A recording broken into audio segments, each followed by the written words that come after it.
I'd like to introduce you to an old friend of ours, a man that worked here as part of our board of directors for over 20 years, probably closer to 25. Wally Schirra, Captain Walter Schirra, United States Navy, was a hero to a lot of people around the planet, but to us, he was Wally.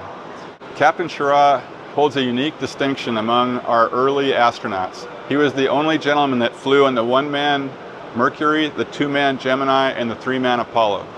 That's quite an accomplishment considering the way crew rotations worked.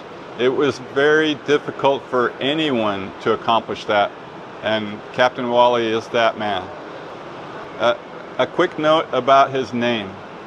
The entire time I knew this man, for over 20 years, I would always refer to him as Captain Schirra, and invariably he would at some point in the day pull me aside and say, "You can call me Wally, everybody does."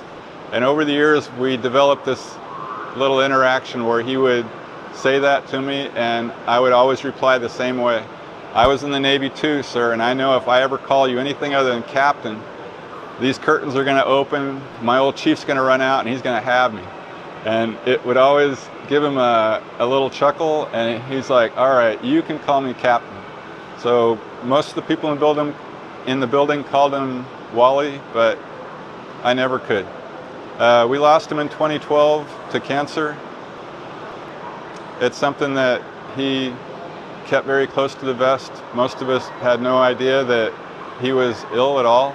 He was the same happy-go-lucky, full of energy man right to the very end, and we got a lot out of having his personality attached to our museum. Of all the astronauts, of all the programs that have visited us over the years, by far we're most associated with Captain Schirra. He did a bunch of amazing things along the way. He's one of the first people to eat in space. We have the actual Mercury helmet modified for him to use with those early squeeze-type tubes of food. We have other artifacts that came straight from Captain Schirra and his family. When he passed away, his family had us essentially box up his entire office. So we were able to go into his private space and see the things that were important to him. And we were very, very blessed that the family has shared many of those priceless items with us. In this case alone, we have his personal flight jacket. If you ever meet a Navy flyer and you manage to get his flight jacket away from him, trust me, that's an accomplishment. So we have other things that came. Ray Holt, one of our generous donors, has placed this strut on display, and it's signed by all three of the Apollo 7 astronauts, including Captain Schirra. Captain Schirra accomplished so many things before or that have never been done before. He was the first astronaut to earn a TV Emmy, and we have that on display in the case. Come with me, I'll show you a couple of neat artifacts over here. I have had the pleasure of holding Captain Schirra's Emmy.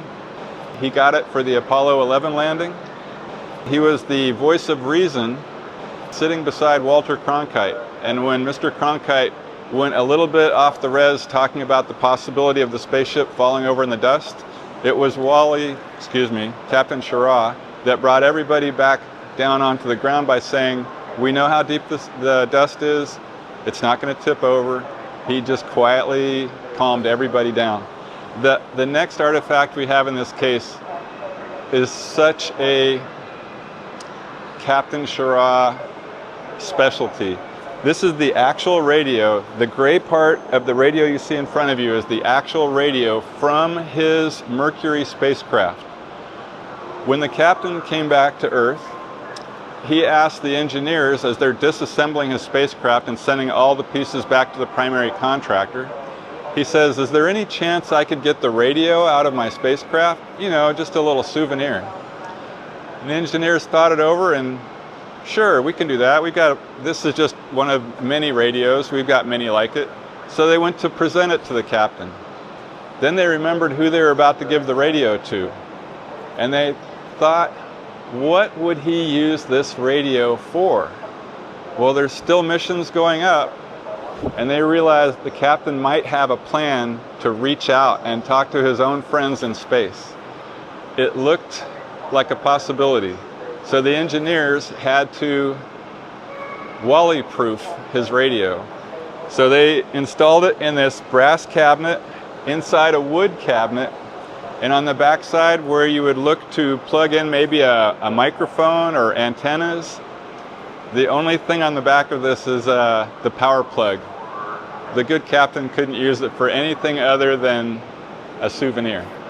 So we have several other of his personal artifacts like this, and each time I walk by the case on a tour or something, I flash back to the different times that I got to share a moment with him. His personal good humor is something that you just can't overstate. And we had a beautiful thing happen at his memorial service. After he passed away, the world came together here under our roof for his memorial service. And as we all gathered to tell stories about our friend, an interesting thing happened after the first story. We heard the unmistakable sound in the crowd of Captain Schirra's voice saying his trademark word. Whenever he did something, whenever he got you with a prank or a joke, he would say, "Gotcha." And that day at his memorial service, as each person would stand in turn and tell a story, somewhere in the room you would hear, "Gotcha." And after a while, somebody said, "How many of us have gotcha on our phones right now?" And there were more than a handful of phones held up. And that's something that he left behind for us, knowing that it would be one last opportunity to really get us. So I think that speaks a lot about his character, that even when he knew that his time was short, he wanted a chance to give everybody one last good smile. So that's our friend, Captain Wally Schirra.